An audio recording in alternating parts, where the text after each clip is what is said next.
Alright, this is a twin flame reading, which is interesting. There's only 4 cards in this reading, so it's going to be pretty quick, pretty fast. Alright, so we have my Voodoo doll, my Yarn doll, my Hags. Hags helps. And then we have the Owl, which is spells, the Beanie Boot, and we also have the Snowflake. So, pick whichever one resonates for you, and we will get into the reading. With Hags, Hags is more of like, not the best thing to pick, but at sometimes you might be attracted to a little bit of unfair treatment under certain circumstances. She was made when I got injured, so my right side's still in pain, so Hag's wrath is still very much in tune, which is fantastic. It helps, It's probably not the best help, but it's the best help. Anyway, so let's see. We'll start with Hags because excitement. People are like, what the hell? Alright, so we have Hags. Hags is just chilling. Looks calm, looks lovely, but she's not.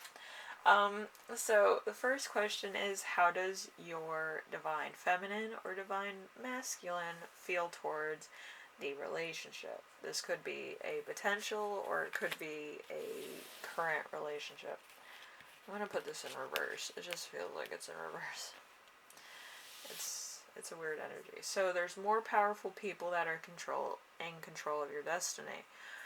So you might not be able to have a relationship based on your job or what you're doing or, your reputation. Okay, depending on what you do for a job.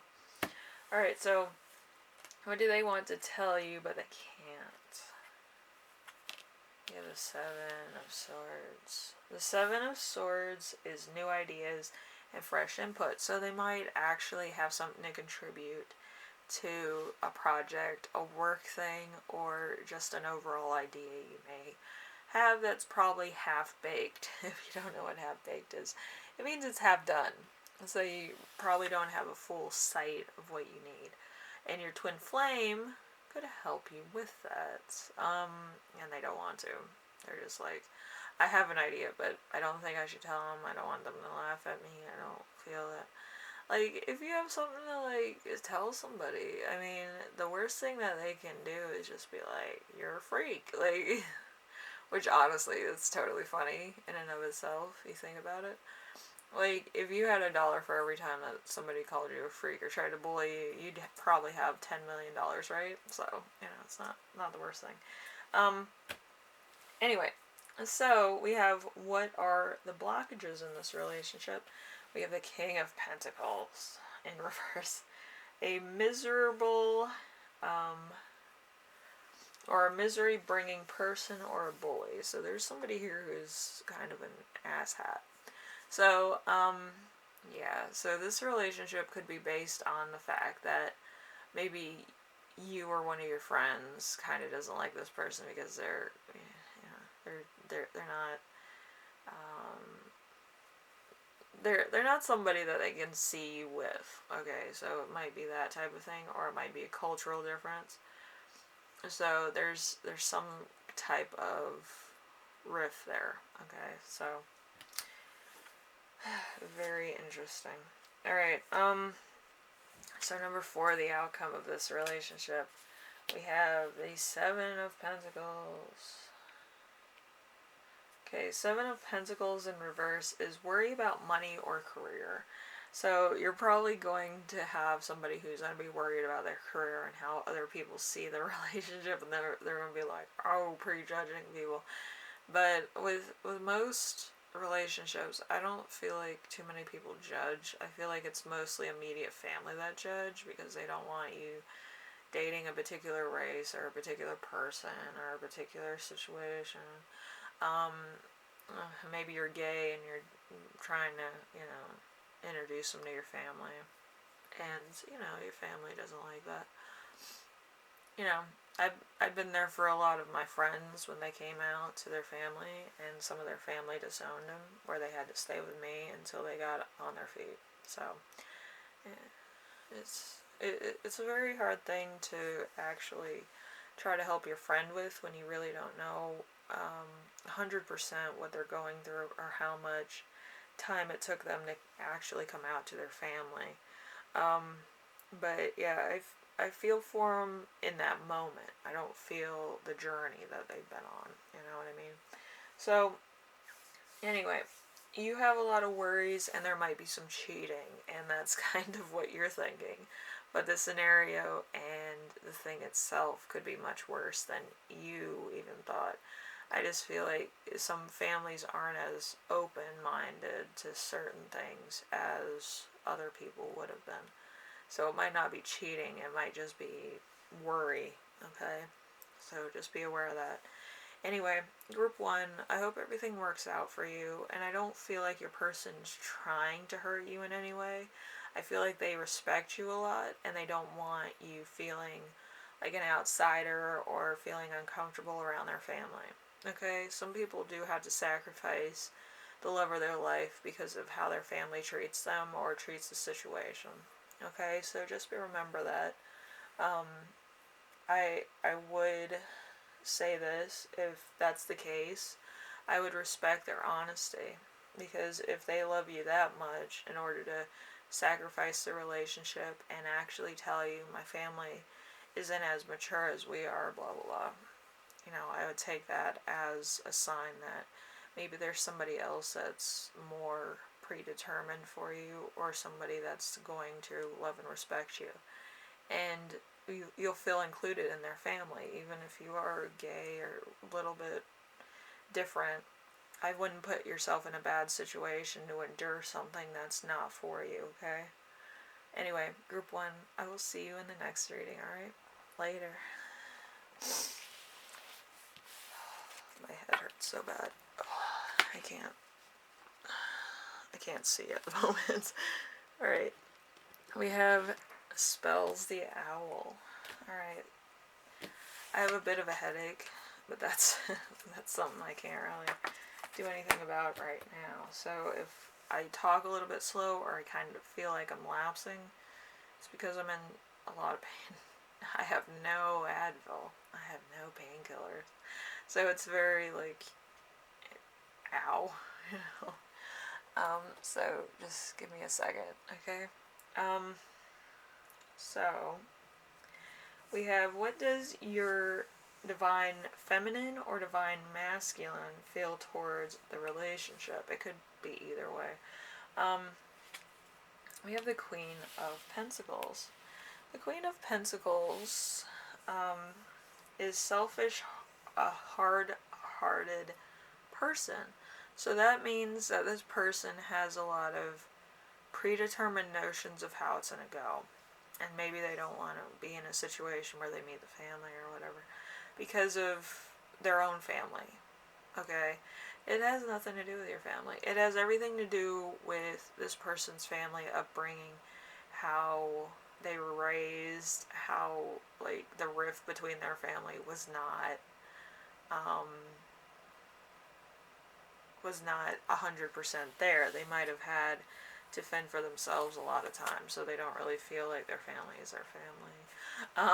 That's an entire book just based on family trauma. But yeah, I feel like your person probably doesn't want to be put in a situation where they meet the family, not because, you know, any reason that you're coming up with. It's just because their own family is toxic, okay? And they don't want you, like, near that, or, you know, you have to be pre-prepared to understand where they're coming from. Like with my dad, I'm going to tell you right now, he'll call me the, you know, vermin, because I didn't, you know, have custody with him, but he didn't want custody. He disowned me when I was younger, so, you know, there's that rift. I do have a relationship with my dad, but from any outsider's perspective, it's very toxic. It's very hostile, and if I went to go visit him, he would try to burn me Okay, so we're not going in there.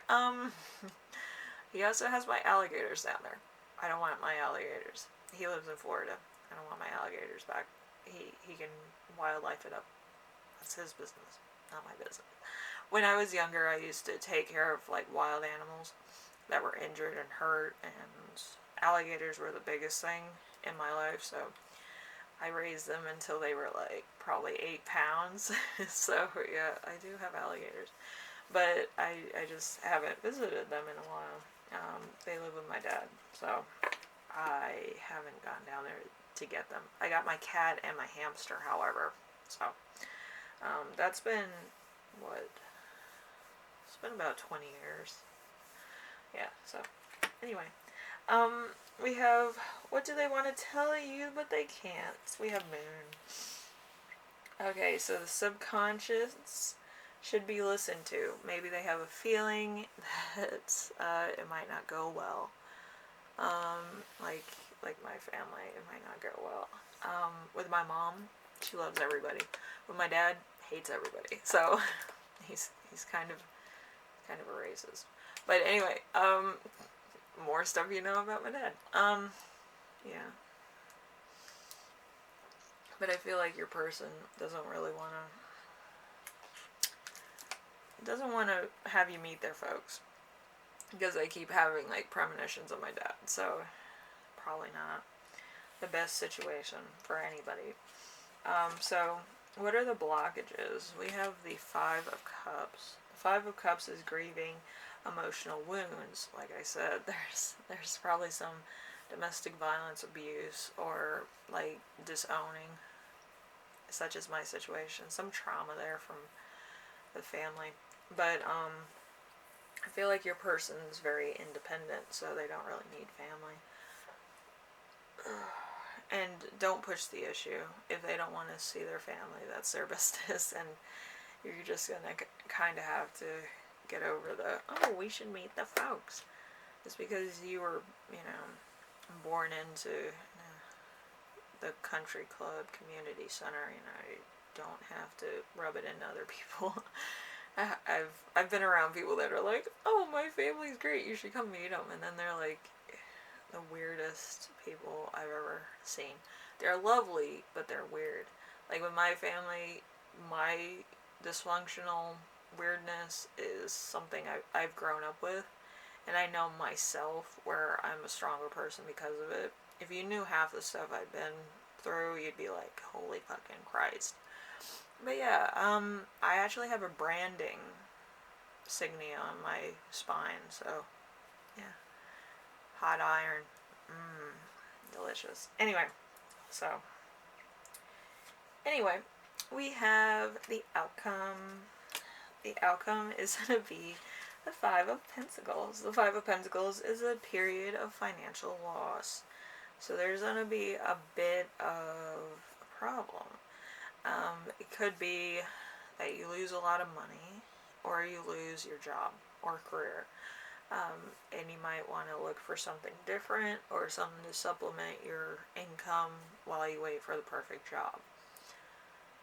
As far as I'm concerned, and this is me coming from America, I would rather work at like a pastry shop or a bakery than any place else, because the clientele is much nicer than like McDonald's or Starbucks. With the bakery, you kind of get all these people that want some really delicious food, and they're just good company to talk to, but that's just me. I love talking to people at a bakery. Anyway, so we have drawings. You might be an artist. There's also suffering for your art, feeling bad about yourself. So you might kind of not be 100% like, oh, I'm an artist and all this. You don't want to introduce yourself as an artist and have your twin flame not like it, or their family not like it, and be like, how you're going to support so-and-so. So-and-so can support themselves, correct? Like, you raised them right, correct? People are just sick. Anyway, so we have grief, heartache, lack, and anxiety. So you're probably a lot of anxiety with your twin flame right now. because maybe they have a particular art style that's not very popular, or they don't want to tell people that they're artists and potentially lose the person that they love, you know. But yeah, it's a weird one. And with some artists, they don't want to tell people that they're artists because of what that entails. You know, there's some bad mojo in particular cultures being an artist. So just be understanding with that, because there's going to be a lot of curveballs sent your way with your twin flame. I feel like your twin flame is kind of polar opposites of what you might be interested in or you might stand for. Okay, so just be aware of that. Anyway, group 2, hopefully this helped you out, and I will see you in the next reading. Alright, later.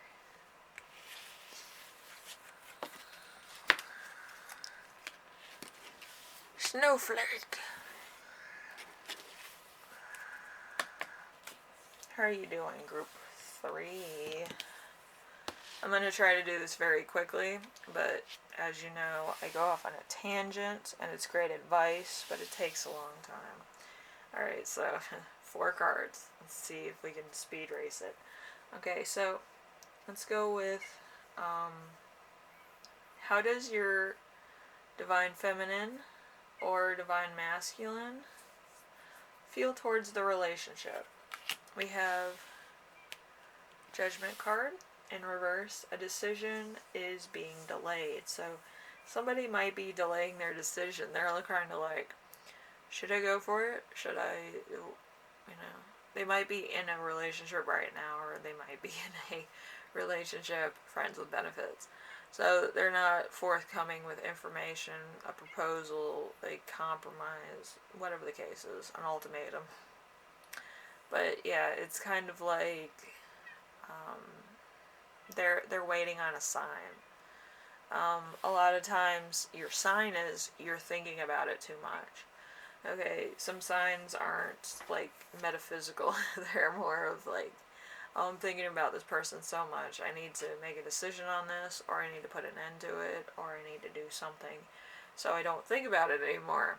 Okay, so it's kind of a weird scenario. So what do they want to tell you about that they can't? We have the Chariot. The Chariot is hard work is about to be rewarded. So there's something here that is gonna be very gratifying to them, or it's gonna be something that's very beneficial to them, and they want you to know, but they can't say anything because maybe you're not on a familiar relationship yet. Maybe it's kind of like, oh, we're associates, or we work at the same place, or we're kind of friends from a distance. Maybe you helped them out with something just in passing, and they don't really know how to tell you what's going on. So, you know, it's one of those things. So anyway, we have, what are the blockages? The blockages are the Page of Swords in reverse. So a secretive, treacherous person.